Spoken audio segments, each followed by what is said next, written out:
बोला साहेब.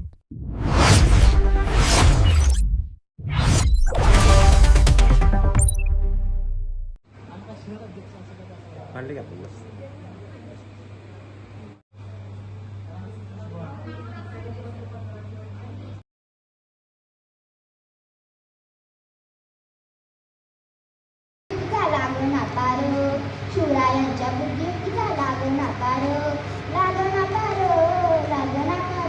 शिवरायांनी म्हणजे बालपण तिथेच गेल्यामुळे शिवरायांना त्या गाड्याचा कानाकोपरा मिळाला. शिवराय आगे तोपर्यंत शिवरायांच्या अंगावर तलवार घेऊन धावून आले. त्याच्या महाली गेले.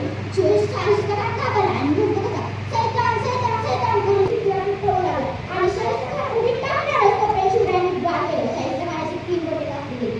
शाहिस्तेखानाला प्राण आले ते पोटांमध्ये घोळत असं झालं होतं. तिकडे शिवरायांचे नाव आहे आणि तिकडे शाहिस्तेखानाची भेट पळत आली. म्हणते कशी हुजूर हुजूर मेरी वो मेरा दर्जीवा मेरी छोटी बेटी को उठा कर ले जा. शाहिस्तेखान कसं कोणाला दिला स्वराज्य नसावा यासाठी शिवराय तळमळत होते.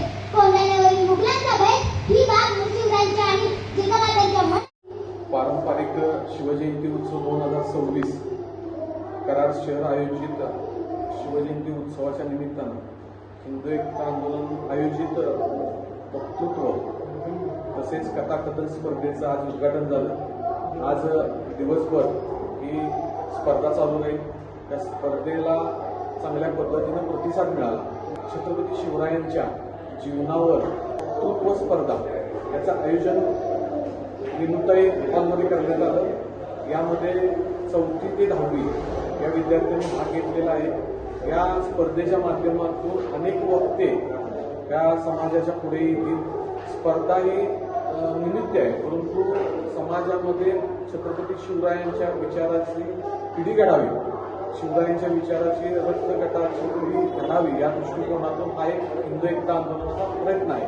मला असं वाटते की आज जवळजवळ 60 ते 62 विद्यार्थ्यांनी या स्पर्धेमध्ये भाग घेतलेला आहे. येणाऱ्या काळामध्ये अशा पद्धतीचे विद्यार्थी जर घडले तर 100% प्रत्येक समाजातील घटकापर्यंत छत्रपती शिवराय पोहोचतील आणि त्या माध्यमातून एक प्रकारे हिंदवी स्वराज्य निर्माण या महाराष्ट्रामध्ये होईल अशा दृष्टिकोनातून प्रयत्न हिंदू एकता आंदोलनाच्या माध्यमातून करण्यात येत आहे.